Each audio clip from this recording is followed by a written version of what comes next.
أهلا بكم مشاهدينا الكرام، سعيد بلقياكم في نشرة أخبار الظهيرة، وهذا أبرز عنوانها: اعتقال لاعب جزائري معروف.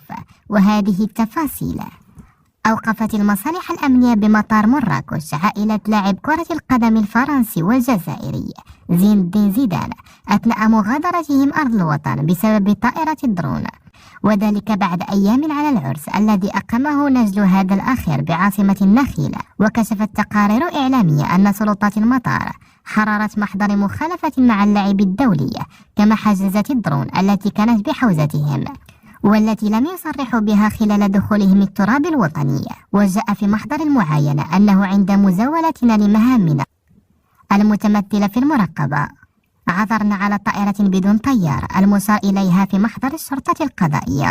وصرح تيو زيدان ابن اللاعب في المحضر: هذه الطائرة تخصني، أحضرتها معي ولا أملك أي ترخيص لاستخدامها في المغرب. سياق آخر: أقام زيدان الأسبوع المنصرم حفل زفاف لابنه إنزو بالمغرب بمراكش، حيث شارك الزوجان مجموعة من الصور عبر حسابهما الشخصي. عرس إلى الأبد.